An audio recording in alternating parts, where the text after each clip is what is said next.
예, 안녕하세요. 지금부터 경희대학교 전자공학과 최민석 교수님을 모시고 이릭 라이징 스타 인터뷰를 시작하겠습니다.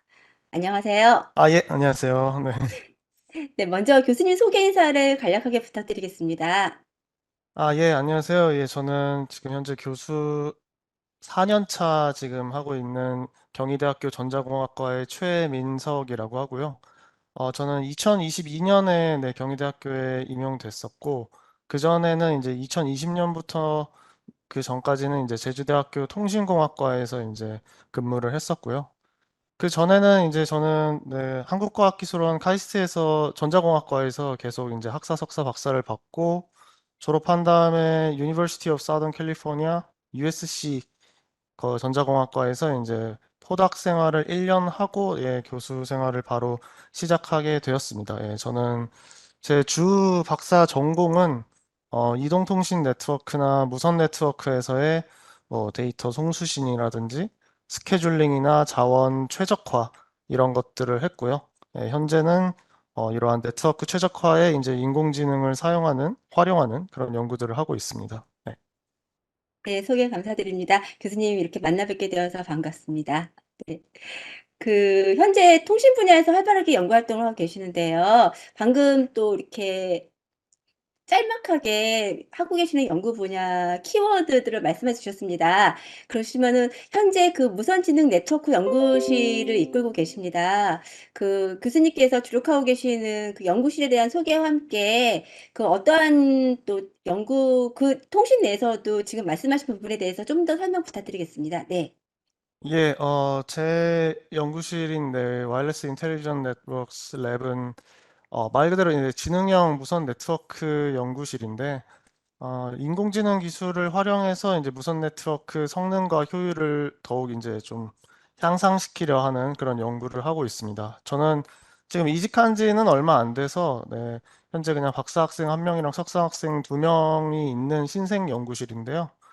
기술적으로는 크게 두 가지로 그래서 통신 네트워크를 위한 AI 그리고 AI를 위한 AI 안에서 필요한 통신 기술을 연구하고 있고 좀 어플리케이션 측면에서는 분산 시스템, 분산형 네트워크를 지향하고 있습니다.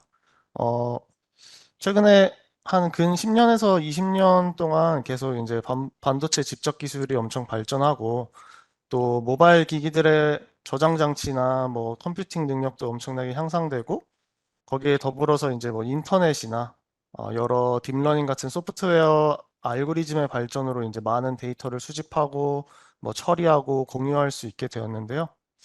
그래서 이제 뭐 스마트폰 같은 그런 개인용 스마트 기기나 어떤 사물 인터넷 시스템을 구성하는 뭐 센서나 액추에이터들의 성능이 높아져서 과거에는 이제 중앙에서 대부분의 일을 처리해줘야 됐다면은 중앙 서버에서 처리해줘야 됐다면은 이제는 뭐 모바일 기기나 기지국 이 무선 엣지 네트워크에서 스스로 뭔가 데이터를 처리하고 협력할 수 있게 되면서 좀 더 풍부한 서비스를 제공할 수 있게 되었는데요.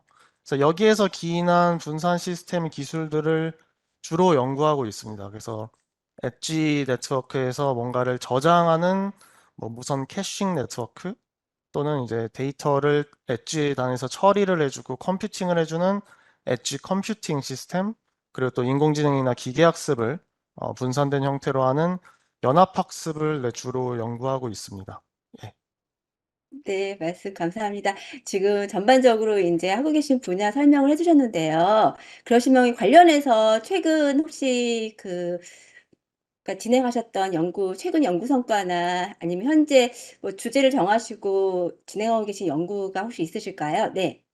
아, 예, 조금 더 자세히 말씀드리면은 방금 말씀드렸던 그 세 가지 분산 시스템 기술 중에서 저는 특히 이제 무선 캐싱 네트워크랑 연합학습에 좀 초점을 맞춰져 있고 앞서 말씀드린 것처럼 통신 네트워크를 위한 AI 연구는 이제 무선 캐싱 네트워크에서 그리고 AI에서 필요한 통신 기술은 이제 연합학습 쪽에서 하고 있습니다.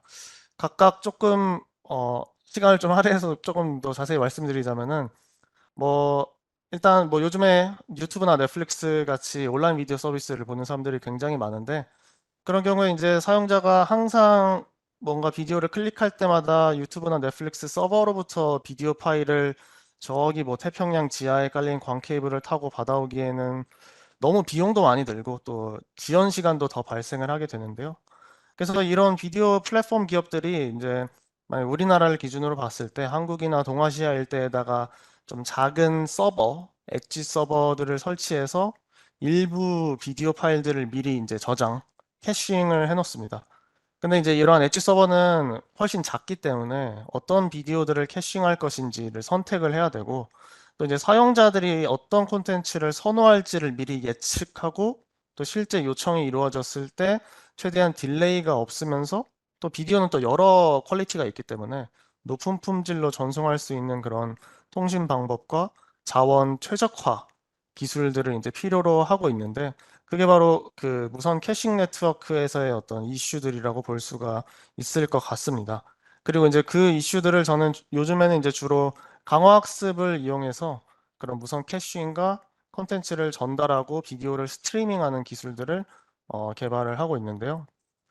그중에서 이제 비디오 스트리밍 파일이 굉장히 많은 조각들로 이루어져 있고 또 말씀드린 것처럼 여러 그 비트레이트, 여러 화질, 품질들을 갖고 있기 때문에 뭐 사용자가 움직이거나 아니면은 비디오 콘텐츠들의 어떤 인기도도 시간에 따라서 변화하고 또 사용자들이 선호하는 것도 서로 굉장히 다른데 그것들을 이제 우리가 다 알아낼 수가 없기 때문에 그 AI를 이용해서 어느 정도 그 인기도나 사용자들의 선호도가 변화하는 거를 이제 예측하고 또 이러한 변화에 맞춰서 적절히 어떠한 비디오들을 캐싱하는 게 좋은지 또 우리의 뭐 파워라든 전력이라든지 뭐 밴드위스 같은 자원을 어떻게 할당을 해서 이제 콘텐츠를 전달하는 게 좋은지 그런 결정들을 이제 강화학습으로 풀어내는 연구를 주로 하고 있습니다. 여기서 그래서 더 나아가서 뭐 콘텐츠의 인기도나 그 사용자의 선호도를 딥러닝으로 학습하는 연구도 병행 중이고요.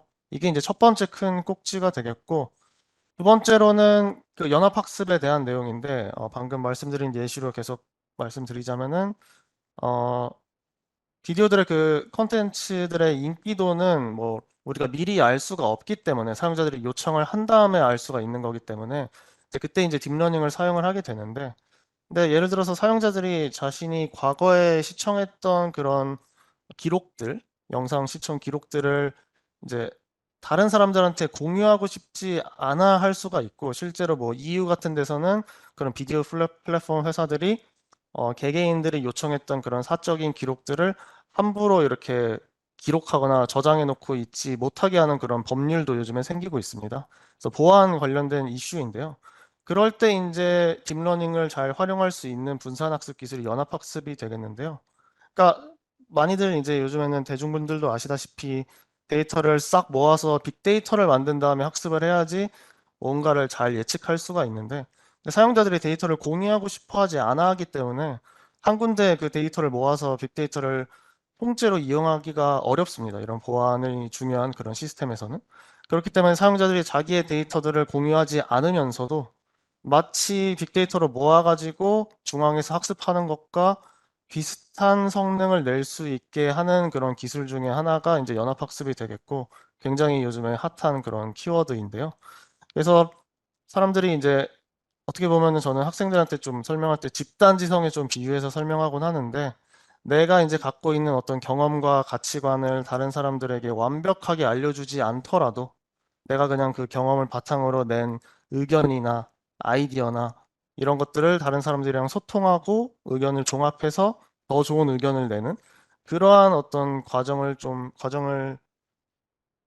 좀 비슷한 그런 학습 형태가 이제 그 연합학습 기술이라고 보실 수가 있겠고, 그래서 그 연합학습 안에서 그러면은 사용자들이 결국에 내가 낸 아이디어, 내가 내 데이터만 갖고 학습한 어떤 결과물, 이런 것들을 다른 사용자들과 소통해야 되는 과정이 필요한데, 그 소통 과정에서 바로 이제 통신이 필요하게 됩니다.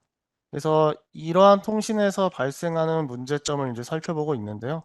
어떤 사용자는 뭐 자신의 아이디어, 자신의 이제 학습 결과를 다른 사람한테 전송하는 데 있어서 굉장히 많은 딜레이가 발생을 해서 전체적인 학습 속도를 늦추게 할 수도 있고요. 아니면은 이제 무선 통신으로 만약에 소통을 하는 경우에는 다른 공격자가 통신을 방해하기도 훨씬 쉽기 때문에 그런 어떤 공격자들로부터 그 통신의 보안을 좀 지키는 그런 이슈들도 좀 연구를 하고 있고요. 또한 무선 통신 환경에 따라서 그 연합학습을 하는 결국 이제 집단 지성을 내려고 하는 그 사용자 집단의 크기나 형태가 굉장히 달라질 수가 있는데 그런 것들이 또 연합학습의 최종 성능에 큰 영향을 미칠 수가 있습니다.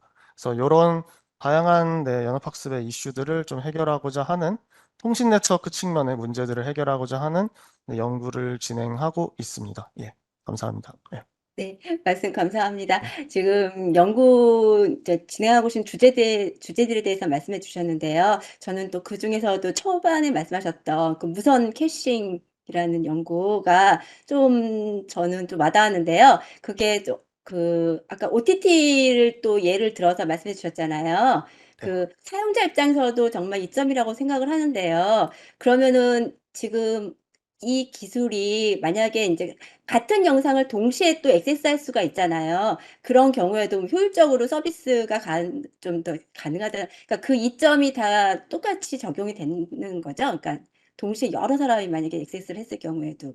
아, 예, 네. 맞습니다. 오히려 그 무선 캐싱 네트워크의 가장 큰 그 모티베이션 자체가 네. 그 비디오 서비스 같은 경우에는 굉장히 많은 사용자들이 그 소수의 인기 있는 콘텐츠들을 동시에 요청하거나 아니면 같은 사용자가 여러 번 반복적으로 요청할 수도 있기 때문에 바로 그 점 때문에 이제 무선 캐싱 네트워크가 생겼다고 보시면 되겠고, 그러니까 아까 이제 원래 유튜브나 넷플릭스 서버에 있는 거를 우리 한국 주변에 갖다 놓는다 라고 이제 말씀을 드렸었는데 굉장히 아이디어는 엄청나게 심플한데 다시 말해서 한국 사람들은 보통 뭐 지금 국내에서 엄청나게 인기 있는 그런 뭐 드라마나 예능 프로그램 위주로 볼 거니까 그런 것들을 미리 이제 한국 주변에 동아시아 쪽에다가 갖다 놓으면은 이제 우리가 여러 번 반복해서 또는 여러 명의 사람들이 그 콘텐츠를 요청을 할 때 매번 저기 태평양 밑에 광 케이블을 타고 구글 서버한테 그 콘텐츠를 받아오기보다는 바로 우리 옆에다 가져다 놓고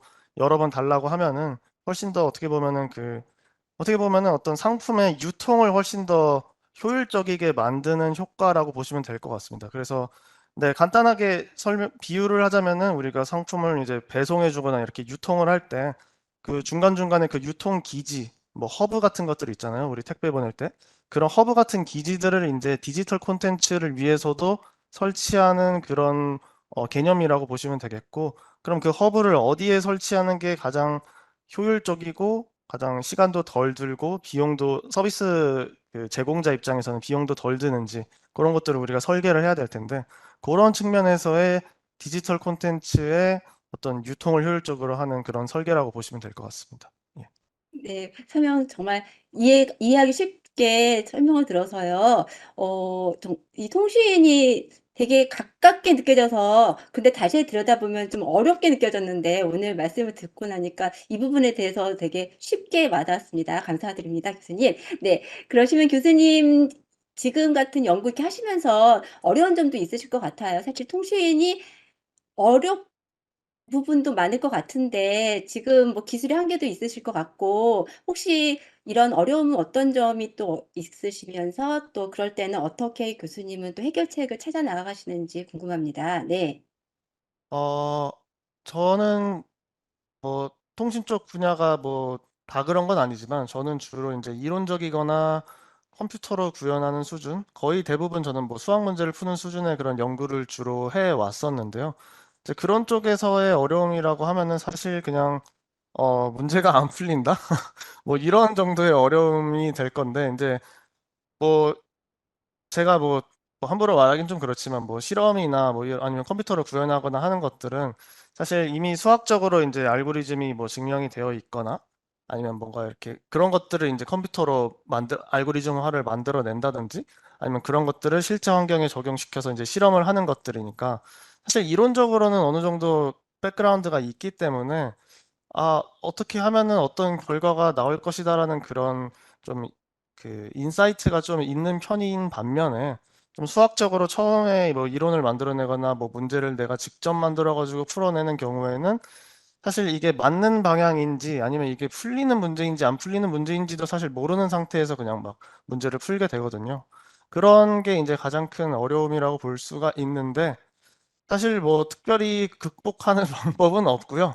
저는 그냥 이런 문제들은 그냥 엉덩이로 오래 앉아 있으면서 극복하는 게 맞다고 보는데, 그거보다 더 중요한 거는 그냥 그 과정에서 멘탈을 보존하는 방법이 그냥 가장 중요하다고 봅니다. 그래서 그 멘탈을 보존하면서 꾸준히 이제 긍정적으로 그 어려움을 계속해서 조금씩 조금씩이라도 헤쳐나가는 그런 부분에서의 팁을 그냥 말씀드리자면은, 저는 첫 번째로는 일단 한 가지 우물만 파기보다 일단 다른 연구를 병행하는 게 좋은 것 같습니다. 그러니까 내가 뭔가 한 가지 문제를 풀다가 그게 계속 장기간 잘 안 되게 되면은 아무래도 지치게 되고, 그렇다 보면은 아무래도 집중력도 떨어지고 뭐 더 좋은 아이디어도 잘 생각이 안 나는 것 같아요. 그래서 저는 어떤 큰 어떤 문제 하나를 풀고 있으면은 그 옆에서 비교적 난이도가 조금 낮거나 아니면은 비교적 하면은 좀 될 것 같은 그런 인사이트가 생기는 그런 연구들이 있거든요. 그러니까 그런 연구들을 같이 병행을 하고, 그것들을 하다가 또 정상 컨디션으로 돌아오면 또 원래 보던 어려운 연구를 또 보고, 이런 식으로 좀 강약 조절을 하는 게 굉장히 그 멘탈 조절에도 도움이 되는 것 같고요. 또 잘 안 되는 거를 그냥 무작정 오래 잡는다고 잘 풀리는 것은 아니더라고요. 네. 그리고 뭐 그거 말고는 그냥 뭐 본인만의 그냥 스트레스 해소법을 잘 갖춰놓는 게 그냥 베스트라고 생각합니다. 예, 저는 보통 그냥 뭐 저는 막 분류해가지고 제 스트레스 해소법을 막 짜놨거든요. 그러니까 스트레스를 받는 것도 뭐 분노하는 종류의 스트레스가 있고 아니면 엄청나게 다운되는 스트레스가 있는데, 뭐 작게 분노했을 때, 크게 분노했을 때, 뭐 약간 다운됐을 때, 많이 다운됐을 때, 뭐 이런 것들에 따라서 다 다른 방식으로 좀 감정을 해소하는 방법들을 좀 나눠 놓으니까 저는 꽤 그것들이 오랫동안 연구하는 데 도움이 많이 됐던 것 같습니다. 예. 네, 말씀 감사합니다. 그 말씀하신 것처럼 또 이렇게 하나만 계속 쳐다보다가 또 다른 부분을 보고 다시 또 원래 자리로 돌아왔을 때는 또 안 보였던 부분들이 보일 수도 있기 때문에 교수님 말씀도 정말 좋은 것 같습니다. 그러시면 교수님 지금 그 통신 아까 이거는 또 연관이 별로 없는데 갑자기 통신 처음 선택하실 때 처음부터 통신 쪽으로 연구 공부를 하시고 싶으셨을까요? 아, 예, 제가 학부생일 때 사실 좀 고민을 하긴 했는데요.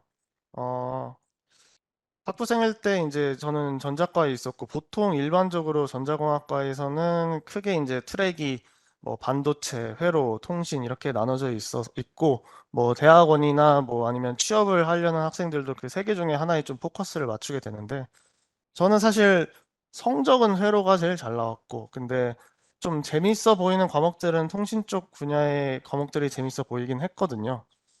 그래서 이제 그거 두 개를 엄청 고민을 했었는데, 근데 이제 저는 그 분야를 나누는 것보다 나중에 좀 생각해 보니까, 지금도 저는 학생들이랑 상담할 때 그 분야 중에서 흥미 있는 걸 물어보기보다 이론적인 게 재밌는지, 그러니까 수학 같은 게 재밌는지, 아니면 프로그래밍 하는 게 재밌는지, 아니면 뭔가 뭘 직접 만들고 뭐 어디 팹에 들어가거나 뭐 납땜을 하거나 실험을 하는 게 재밌는지, 이런 것들을 학생들한테 많이 물어보곤 하거든요. 그때도 이제 제가 그런 요소들을 생각을 해봤을 때는, 실험하는 거는 제가 사실 썩 좋아하지 않았고, 실험하는 거는 뭐 똑같은 사람이 똑같이 해도 결과가 막 다르게 나오거나 막 이럴 때가 많아가지고, 그런 게 저는 너무 마음에 안 들었고, 그냥 논리적으로 딱딱딱 했을 때 항상 같은 결과가 나오는 좀 이론적인 그런 연구를 좀 좋아하는 편이었거든요.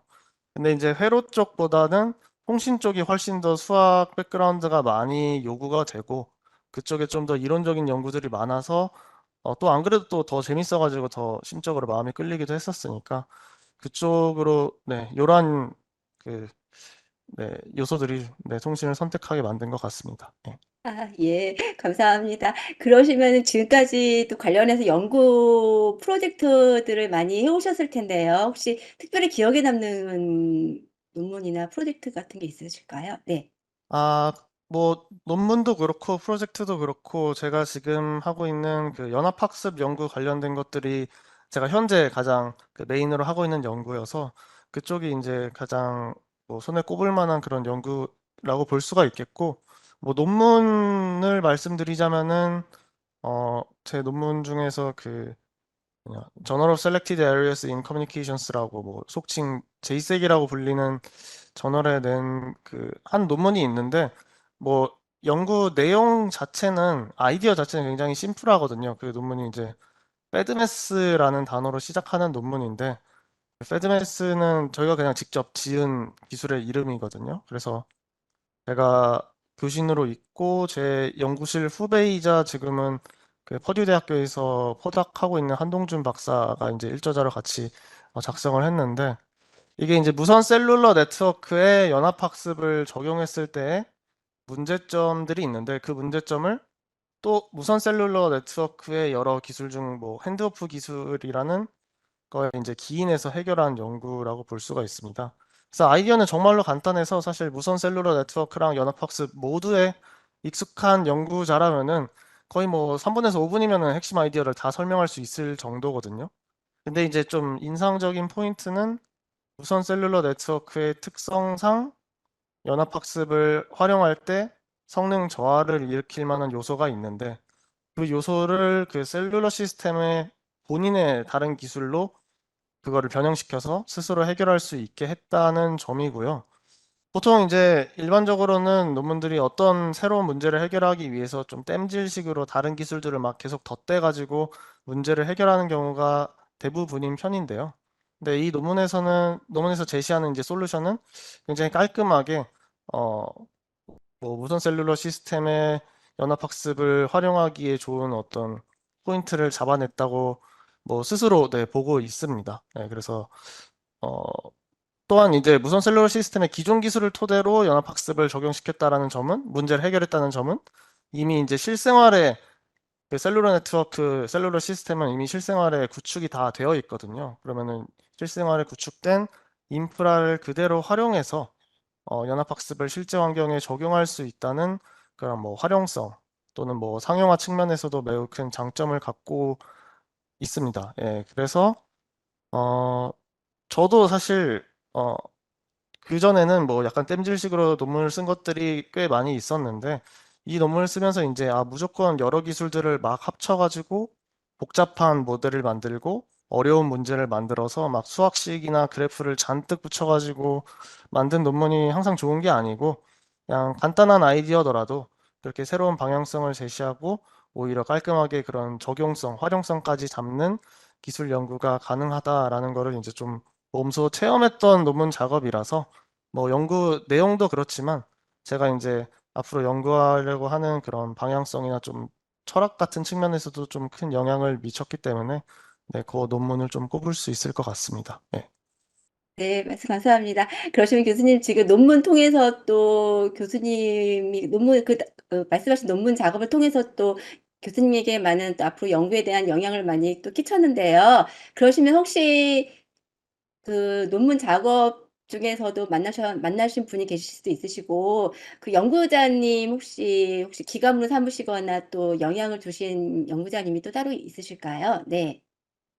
예, 저는 뭐 사실 뭐 제 지도 교수님이나 뭐 협업하는 모든 교수님이나 다른 연구자분들이 다 제게 큰 영향을 미쳤기 때문에 뭔가 한 분을 꼽기는 어렵고 한 분을 꼽기보다는 그냥 인상 깊었던 한 순간을 그냥 꼽자면은 제가 이제 포닥으로 있었던 그 USC의 그 안드레아스 F 몰리시 교수님이라는 분이 계시는데 그분이랑 했던 미팅 시간 중에 하나를 이제 고를 것 같습니다. 그 몰리시 교수님은 사실 그 무선 통신 특히 이제 채널 매저먼트 쪽에서는 완전히 세계적인 대가이시고 거의 뭐 평일에 모든 시간대에 미팅이 꽉 차 있을 정도로 엄청나게 바쁘신 교수님이신데 근데도 이제 매주 막 모든 학생들이나 포닥들한테 개인 미팅 시간을 막 내어주셔서 그것만으로도 굉장히 리스펙트 할 만한 분이신데 근데 한 미팅 중에서 제가 사실 영어가 그렇게 익숙하지 않아가지고 되게 버벅거리면서 천천히 이제 제 말을 이어갈 때가 많았는데 같이 미팅을 하던 다른 뭐 학생 중 한 명이 이제 굉장히 또 말이 많고 막 자기 어필이 엄청나게 강한 그런 박사과정 친구가 있었거든요. 근데 그 친구가 그래서 제가 막 되게 버벅거리면서 얘기하다 보면은 말을 막 중간에 치고 들어와서 뭐 자기가 다시 설명하거나 뭐 이야기를 덧붙이거나 이런 경우가 되게 많았는데요. 그렇지만 뭐 결코 막 무례하게 한 건 아니고 좀 답답하거나 아니면 좀 미팅 속도를 올리려고 막 그랬던 것 같은데 근데 어느 날은 그 몰리시 교수님께서 이제 또 뭐 그런 상황이 이제 반복됐을 때 몰리시 교수님께서 이제 좀 지그시 손으로 이제 그 친구를 이제 자제를 시키고 저한테 뭔가 인자한 미소를 지어주시면서 그냥 천천히 다시 이제 얘기하라고 말씀하시고 뭐 말이 끝날 때까지 막 눈을 바라봐 주시고 막 이렇게 집중해 주셨거든요. 그래서 뭐 연구 뭐 테크닉적인 것보다 그런 되게 별거 아닌 그 짧은 순간이었는데 굉장히 뭔가 감동적이었던 그 순간이 되게 기억이 나고 그 후로 더욱 뭔가 자신 있게 제 이야기를 풀어 나갈 수 있게 되었습니다. 예. 그래서 누구보다 바쁘시고 또 사실 그렇게까지 세계적인 대가이신 분들 중에서 그렇게까지 막 하나하나 이렇게 다 챙겨주신 분들이 흔치는 않은데 그 몰리티 교수님은 이제 이렇게 뭐 테크니컬한 부분도 아니고 그냥 영어가 좀 짧아가지고 버벅거리고 미팅 시간을 길게 하는데도 자기 학생들이나 포닥들의 말을 끝까지 경청해 주시는 모습이 굉장히 인상적이었고 그게 또 저한테 굉장히 큰 동기부여가 되고 더 열심히 하게 하는 그런 어, 네, 그런 포인트가 되더라고요. 그래서 저도 학생들이랑 뭐 미팅하거나 대화할 때 네, 끝까지 좀 잘 경청해 주고 또 그 내용을 또 존중해 주면서 또 뭔가 신뢰할 만한 그런 모습을 보여야 된다고 네, 생각했었습니다. 예.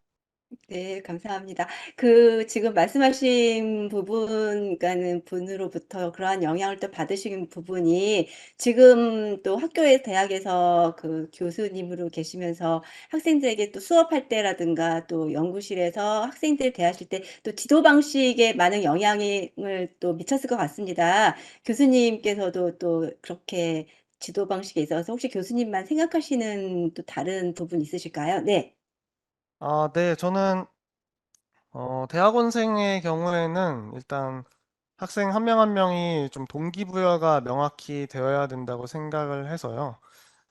특히 이제 그 대학원생들은 본인의 가장 좀 빛나는 20대 세월을 미래를 위해서 투자하는 것인 만큼 뭔가 그냥 단순히 숫자로 기록되는 실적만이 아니라 뭔가 본인이 그 열정을 쏟아서 기꺼이 시간을 투자할 수 있을 만한 그런 동기가 명확하게 생기기를 바라는 편입니다.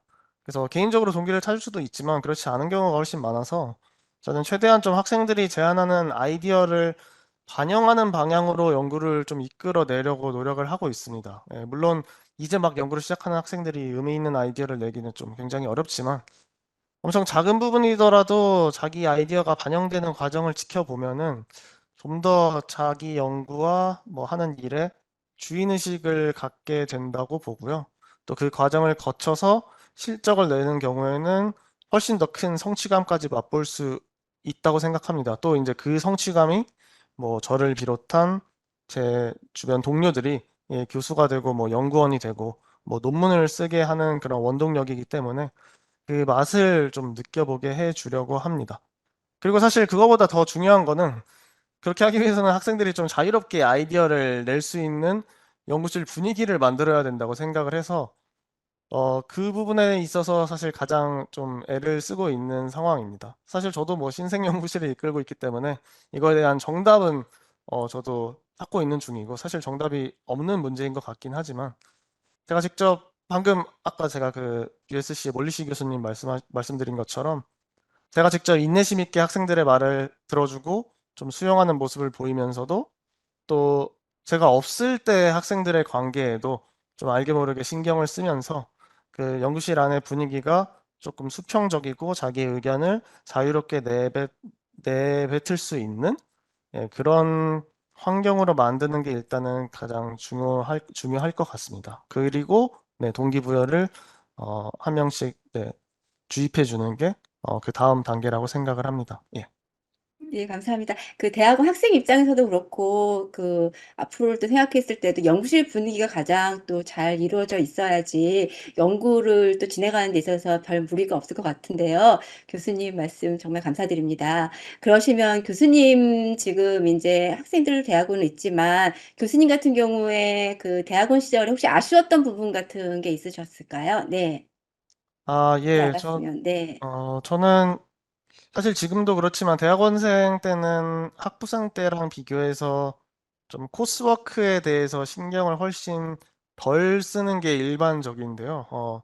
저는 이제 연구 분야의 기초 공부를 더 단단히 다져놓지 않았던 것이 현재 좀 많이 아쉬운 부분이거든요. 그래서 저는 이제 이론적인 연구를 주로 하다 보니까 특히 이제 수학 이론들에 대해서 더욱 깊게 공부해 놓았다면 훨씬 더 제가 다룰 수 있는 무기가 다양해졌을 것 같습니다. 예. 그래서 물론 연구실에서 진행하는 과제나 뭐 교수님이 요구하고 뭐 본인들이 필요로 하는 그런 논문 작성도 중요하지만 특히 이제 박사과정까지 생각하시는 분들은 석사과정에는 거의 오롯이 기초 공부에만 몰두해도 충분히 가치 있는 일이라고 생각합니다. 예. 물론 현실적으로 어려울 수는 있겠지만 실제로 뭐 미국이나 뭐 이런 데는 코스워크만 들어도 석사 학위를 다 딸 수 있잖아요. 그래서 분명히 이제 그러한 시스템을 만든 사람들은 석사 과정까지는 충분히 기초 공부를 수학해야 한다는 마인드가 있었을 것 같고, 저도 사실 그런 부분을 좀 많이 느끼고 있는 상황이거든요. 그래서 좀 근본적인 수학 이론들이나 기초 전공 내용들이 사실 박사 말년차 가서 굉장히 깊숙한 어떤 특정 연구 분야에 대해서 깊숙이 공부를 하면 할수록 그런 기초 공부들, 근본적인 수학 이론들이 다시 등장을 하게 되거든요. 그런 것들이 제 이론을 뒷받침해 준다라는 것을 증명해야지만 제 연구 결과가 훨씬 더 충분히 가치 있음을 이제 남들한테 보장을 할 수가 있기 때문에 그 정말 마지막 그 한 걸음을 누가 더 가느냐, 뭐 바둑에서 그 뭐 마지막 끝내기를 누가 이겨내느냐, 바로 이런 부분이 바로 본인 분야에서 얼마나 그 전공 기초를 탄탄하게 다졌는가에서 갈린다고 생각이 듭니다. 예, 그래서 제가 이제 대학원생 때 조금 더 그런 기초 공부나 코스워크 그런 공부, 기본 뭐 수학 이론 공부 같은 것들을 탄탄히 해놨더라면 뭐 조금 더 좋았겠다. 제가 다룰 수 있는 무기가 좀 더 많았겠다라는 생각을 합니다. 예. 네, 감사합니다. 제가 여러 연구자님들 인터뷰를 해봤었는데요. 그 어느 분야가 됐던 간에 수학은 빠지지 않는 것 같습니다. 정말 어려운 과목인데요. 네. 좋은 말씀 감사드립니다. 교수님, 그럼 이제 저희가 인터뷰를 마무리해 갈 시간인데요. 교수님, 끝으로 앞으로 이제 계획이 어떠하신지 이 자리를 통해서 말씀해 주시면 감사하겠습니다. 예, 저는 일단은 단기적으로는 뭐 제 그 학생 연구실을 잘 꾸려내는 것이 목표이고요. 그래서 앞서 말씀드린 것처럼 뭐 학생들이 아이디어를 자유롭게 개진할 수 있는 그런 분위기를 만들고 싶고, 또 저는 뭐 학생들이 좀 적극적으로 서로 제 시간을 빼앗으러 찾아오는 분위기로 만드는 것이 내 목표입니다. 영구적으로는 뭐 제가 지금 분산 시스템 기술 연구를 하고 있는데 그런 중앙 서버의 관리가 없는 시스템에서는 분산된 시스템에서는 보안이 사실 굉장히 중요하기 때문에 뭐 분산된 환경에서 보안을 다루기에 가장 적합한 그 블록체인을 좀 같이 엮는 연구를 하고 싶습니다. 근데 이제 블록체인의 진입 장벽이 꽤 높아서 혹시 뭐 공동 연구를 할 수 있는 기회가 있다면은 매우 환영하는 바이고요. 뭐 장기적으로는 좀 상상만 하고 있는 그런 연구들이 있는데, 어, 제가 이제 대학원생 시절에 문득 제가 전공하는 IT 계열 쪽 기술들은 좀 잘 사는 사람들을 좀 더 잘 살게 해주고, 뭐 더 편하게 해주고, 약간 그런 류의 기술이고, 조금 사회적인 약자들을 좀 풍요롭게 해주는 측면이 부족하다고 느꼈었거든요. 그래서 뭐 스마트폰이나 스마트워치, 뭐 VR, AR, 뭐 사물 인터넷, 뭐 이런 것들은 사실 어느 정도 중산층 이상의 사람들의 삶을 더욱 편하게 해주는 기술들이라고 볼 수가 있고, 오히려 그게 이제 뭐 사회적 약자들과의 거리감을 더 키우는 듯한 이제 느낌을 받았는데, 그런 동기에서 좀 사회에 도움이 되는 연구를 하고 싶은 마음이 좀 있습니다. 그래서 저는 네트워크 쪽 연구도 꽤 많이 하고 있기 때문에 네트워크 연구의 근간을 이루는 그 그래프 이론을 좀 활용을 해서 사회 관계망을 그래프화하고, 그러면은 그 그래프 내에서 뭐 국가기관이나 기업이나 사회단체 이런 것들이 이제 그래프의 어떤 그 노드가 되고, 그 기관들 간의 관계를 적절히 그 그래프 안에 이제 엣지라고 부르는 것들로 또 관계 함수를 통해 가지고 그 기관들의 관계를 이제 수학적으로 만약에 모델링을 잘 한다면은, 그럼 이제 뭐 정부가 예를 들어서 어떤 정책을 내거나 어떤 뭐 규제를 내렸거나 아니면 어떤 사회적 변화가 일어났거나 했을 때 이 전체 사회를 모델링 해놓은 이 그래프에 어떤 식으로 영향을 미치는지, 즉 이제 어떤 엣지에 어떤 규제가 가해졌을 때 전체 그래프의 노드와 엣지 값을 어떻게 변화시키는지를 관찰하면서 어, 뭐 해당 정책이나 규제, 뭐 사회 현상이 우리 전체 사회에 어떤 영향을 미치는지를 조금 미력하게나마 예측해 볼 수 있지 않을까라는 생각을 했었습니다. 뭐 요거는 제가 진짜로 완전 상상을 하고 있고 뭐 지금 당장 하기에는 좀 어렵고 제가 좀 네, 안정이 된 다음에 네, 할 수 있는 좀 모험적인 그런 연구 내용이긴 하지만 그런 부분에 있어서 좀 어, 우리 사회에도 좀 도움이 되고 또 단순히 법률이나 정책의 영향뿐만 아니라 뭔가 그냥 인간 사회에 적합한 뭐 정치 경제 체제까지도 이런 수학 모델링이 제시해 줄 수 있지 않을까 하고 좀 상상을 하고 있습니다. 예. 네, 감사합니다.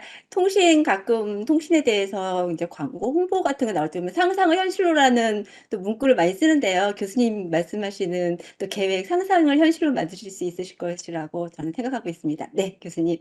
그러시면 오늘 인터뷰를 통해서 사실 통신에 대해서 그냥 그 표면적으로만 알고 있었는데 통신에 대한 또 통신 분야에 대한 또 다른 매력을 느낄 수 있는 시간이었던 것 같습니다, 교수님. 교수님 지금 하시는 또 펼치시는 연구들을 통해서 방금 또 말씀하신 것처럼 가치 있는 미래 네트워크에 대한 또 기대감도 생기게 되는데요. 교수님 앞으로 저희가 또 응원하도록 하겠습니다. 네. 예, 말씀 감사합니다. 네. 오늘 이렇게 또 귀한 시간 내어 주신 경희대학교 최민석 교수님께 다시 한번 감사의 인사드리면서요. 저희 이릭 라이징 스타 인터뷰는 여기서 마치겠습니다. 감사합니다. 예, 감사합니다. 들어가십시오.